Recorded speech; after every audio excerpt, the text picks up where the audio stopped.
पश्चिम बंगाल के संदेश खाली में क्या हो रहा है और सबसे बड़ा सवाल क्यों हो रहा है? क्या संदेश खाली बन रहा है बंगाल में मुख्यमंत्री ममता बनर्जी के रूल का अंत? क्या भूमिका है यहां तृणमूल कांग्रेस की? क्यों है आज ये खबरों में, जानेंगे आज द कॉर्ड भारत में।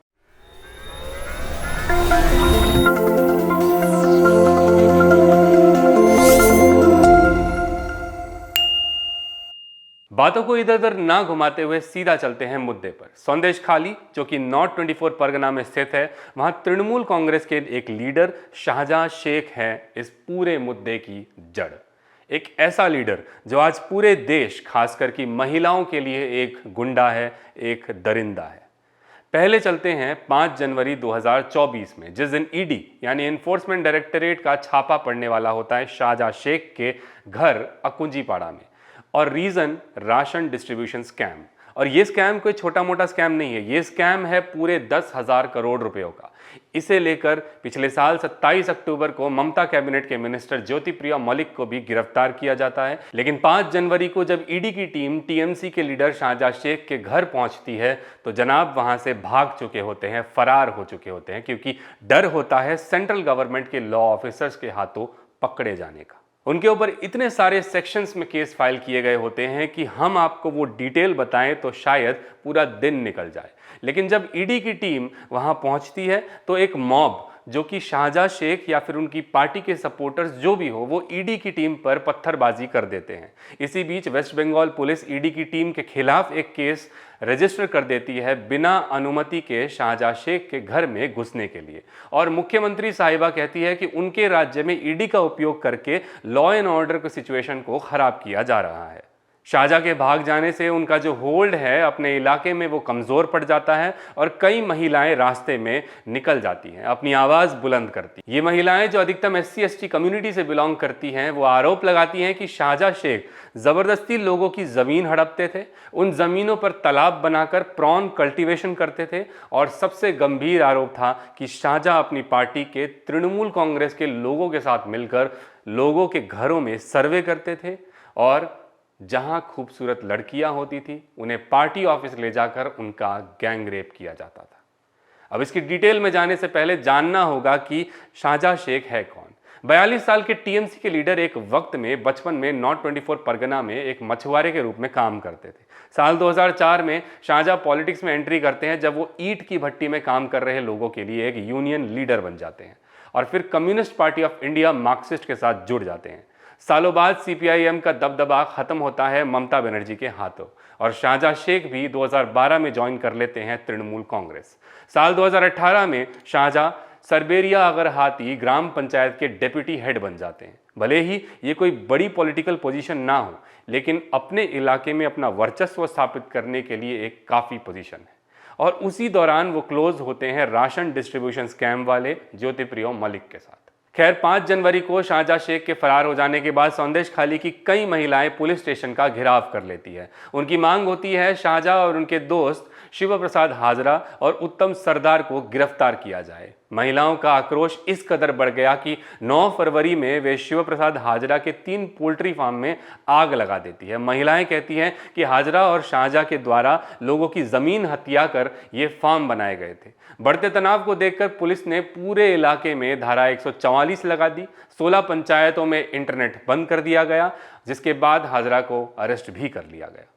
अब बात आती है कि इन सब को लेकर मुख्यमंत्री ममता बनर्जी क्या कर रही है। रिपोर्ट्स आने के बाद जल्द से जल्द लोगों को पकड़ा जाता है और सीएम कहती है कि दोषियों को पकड़ा जा चुका है, सिचुएशन की निगरानी की जा रही है और कानून के अनुसार सब पर कार्यवाही की जाएगी। लेकिन ये अरेस्ट किनके थे? क्या शाहजहां को पकड़ा गया? तो जवाब है नहीं। वेस्ट बंगाल पुलिस पकड़ लेती है विपक्ष के 2 नेता CPIM के निर्पदा सरदार और बीजेपी के विकास सिंह को, और एलिगेशंस लगते हैं भीड़ इकट्ठा करने के, लोगों को भड़काने के। और तब उतरते हैं बीजेपी के अन्य बड़े नेता शुवेंदु अधिकारी और सुकांता मजुमदार। साथ ही बीजेपी और CPIM के नेता अपने अपने नेताओं की रिहाई के लिए पुलिस प्रशासन को घेरने की कोशिश करते हैं। सिचुएशन फिर से खराब हो जाती है जब वायलेंट क्लैशेस होते हैं, सुकांता मजुमदार इंज्योर्ड हो जाते हैं।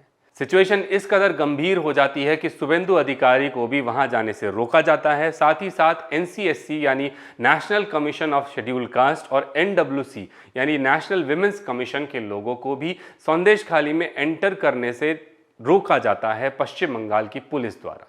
हालांकि बाद में जब एनसीएससी के रिप्रेजेंटेटिव संदेशखाली पहुंचते हैं तो वहां पहुंचकर पीड़ित महिलाओं से बात करते हैं। एनसीएससी के प्रेसिडेंट अरुण हलदार एक रिपोर्ट बनाते हैं और ऑनरेबल प्रेसिडेंट ऑफ इंडिया को आर्टिकल 338 के तहत वेस्ट बंगाल में प्रेसिडेंट रूल के लिए एक रिकमेंडेशन सौंपते हैं। संदेशखाली के बिगड़ते हालात को देखते हुए 12 फरवरी को बंगाल के गवर्नर सीवी आनंद बोस पहुंचते हैं ग्राउंड जीरो पर और उनकी मुलाकात होती है पीड़ित महिलाओं के साथ। गवर्नर सिचुएशन को देखते हुए कहते हैं कि वहां सिचुएशन बहुत ज़्यादा डरावनी और दिल दहला देने वाली है। गवर्नर कहते हैं कि महिलाओं ने उन्हें बताया है कि टीएमसी के लोग महिलाओं के घरों में घुसकर उनके साथ मारपीट करते हैं, बच्चियों को पकड़ लिया जाता है, पति के साथ मारपीट की जाती है और पति के सामने ही पत्नी का रेप किया जाता है। और ये कोई फिक्शन नहीं है। गवर्नर एक रिपोर्ट बनाते हैं जिसमें वे लिखते हैं कि संदेशखाली के लोगों की डिमांड है कि वहां एक स्पेशल इन्वेस्टिगेशन टीम या स्पेशल टास्क फोर्स का निर्माण किया जाए और अपराधियों को जल्द से जल्द पकड़ लिया जाए। इसके बाद बीजेपी की महिला नेता स्मृति ईरानी का बयान आता है कि संदेशखाली में टीएमसी के लोग हिंदू महिलाओं को टारगेट करते थे, घर घर जाकर देखते थे कि किस घर की कौन सी बहू सुंदर है, उम्र में कौन कम है। पतियों से कहा जाता था कि तुम भले ही इस औरत के पति हो लेकिन तुम्हारा इस पर कोई भी अधिकार नहीं है। इसी सिलसिले में वेस्ट बंगाल की विधानसभा में विपक्ष द्वारा हंगामा किया जाता है और मांग की जाती है कि तृणमूल कांग्रेस संदेशखाली पर सफाई दे, जिसके बाद स्पीकर द्वारा बीजेपी के नेता शुभेंदु अधिकारी और अन्य नेताओं को सस्पेंड कर दिया जाता है। जिसके बाद तृणमूल सरकार की मंत्री शशि पंजा कहती है कि स्मृति ईरानी ने इसे हिंदू मुस्लिम का मुद्दा बना दिया है। बीजेपी के शुभेंदु अधिकारी का रवैया, उनकी बोली सही नहीं है और टीएमसी इसकी निंदा करती है। 13 फरवरी को बंगाल पुलिस पर यह आरोप लगा कि पुलिस प्रशासन टीएमसी के साथ मिलकर शाहजहां शेख को बचाने की कोशिश कर रही है और जो लोग शाहजहां के खिलाफ हैं उन्हें गिरफ्तार कर रही है। तब वेस्ट बंगाल पुलिस ये बयान देती है कि जितनी भी शिकायतें पुलिस को मिली है उसमें कहीं भी महिलाओं के रेप का जिक्र नहीं है। अब सवाल उठता है कि महिलाएं अगर गवर्नर को अपनी बातें कह रही हैं तो पुलिस को क्यों नहीं मिल रही हैं ये सारी शिकायतें। बीजेपी आरोप लगाते हुए बयान देती है कि एक महिला मुख्यमंत्री अपने ही राज्य की महिलाओं की सुरक्षा नहीं कर सकती है। Shahjahan Sheikh, Trinamool Congress, communist party Marxist, Bharatiya Janata party, waste Bengal police, मुख्यमंत्री ममता बनर्जी, गवर्नर और संदेशखाली की जनता, सबका उस एरिया में अपना अपना रोल है। लेकिन क्या कहता है कलकत्ता का हाई कोर्ट, आइए जानते हैं। डिस्ट्रिक्ट एडमिनिस्ट्रेशन संदेशखाली में धारा 144 लगा देती है और कोर्ट कहता है कि इसे सिर्फ उन जगहों पर लगाया जाए जहां पर वायलेंस हुए हैं, ना कि पूरे संदेशखाली में। और हाई कोर्ट के जस्टिस अपूर्वा सिंह रे ने सो मोटो कॉग्निसेंस यानी खुद से एक इनिशिएटिव लिया कि संदेशखाली में एससी कम्युनिटी की महिलाओं के साथ यौन शोषण हुआ है, उनकी ज़मीन, ट्राइबल लोगों की ज़मीन हथियाई गई है, जो कि एक सीरियस ऑफेंस है। और इस पर जस्टिस राज्य सरकार को एक हफ्ते के अंदर कोर्ट को एक रिपोर्ट सबमिट करने का ऑर्डर देते हैं।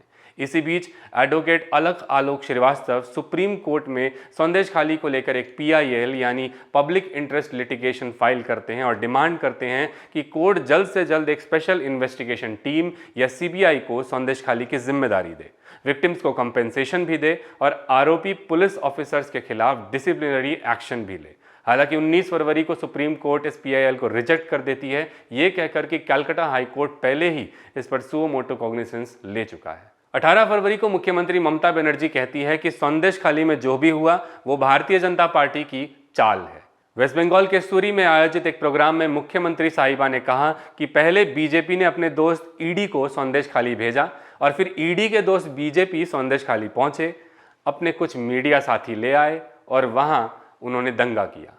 उन्होंने कहा कि संदेशखाली में पुलिस टीम जाएगी, लोगों से पूछताछ करेगी और अगर किसी ने कुछ भी लिया है, किसी ने कुछ भी किया है तो उसे वापस दे दिया जाएगा। लेकिन सवाल उठता है, what about the dignity of women. 19 फरवरी को नेशनल कमीशन फॉर वुमेन की चेयरपर्सन रेखा शर्मा संदेशखाली में पहुंचने के बाद ये बयान देती है कि ममता बनर्जी की सरकार महिलाओं की आवाज़ को दबाने की कोशिश कर रही है ताकि सच बाहर ना आ सके। और साथ ही वो भी बंगाल में प्रेसिडेंट रूल लगाने की डिमांड करती है। 19 फरवरी की शाम को ही फिर एक खबर आती है रिपब्लिक टीवी बांग्ला के जर्नलिस्ट संतु पान के वेस्ट बंगाल पुलिस द्वारा अरेस्ट कर लिए जाने की। ये अरेस्ट पूरी तरह कैमरा में कैद हो जाता है और फिर विपक्ष ही नहीं, एडिटर्स गिल्ड और प्रेस क्लब कोलकाता भी सरकार से फ्रीडम ऑफ प्रेस की अवहेलना की बात करती है। शुभेंदु अधिकारी अपनी सोशल मीडिया प्रोफाइल पिक्चर को ब्लैकआउट कर देते हैं in solidarity with the arrest of journalist. इस अरेस्ट को लेकर बसीरहाट के एसपी डॉक्टर हुसैन मेहदी रहमान कहते हैं कि उन्हें कंप्लेंट मिली थी कि जब संदेशखाली में एक महिला सही तरीके से ड्रेस्ड नहीं थी और खाना खा रही थी, ऐसे में रिपब्लिक बांग्ला के 2 पत्रकार उसके घर में घुसे और रिकॉर्ड करने लगे। पुलिस ने 10 दिन की रिमांड मांगी। हालांकि बसीरहाट सब डिविजनल कोर्ट ने संतु पान को 3 दिन की पुलिस हिरासत में भेज दिया। संदेशखाली से जो भी खबरें आई वो बेहद ही शर्मनाक और दर्दनाक है। इलेक्शंस भी आने वाले हैं और पॉलिटिक्स हुई है, इसमें कोई दो राय नहीं है। एक दूसरे पर आरोप लगाए गए हैं, वायलेंट क्लैशेस हुए हैं, कई लोगों को पकड़ा गया है और किस्सा आज भी जारी है।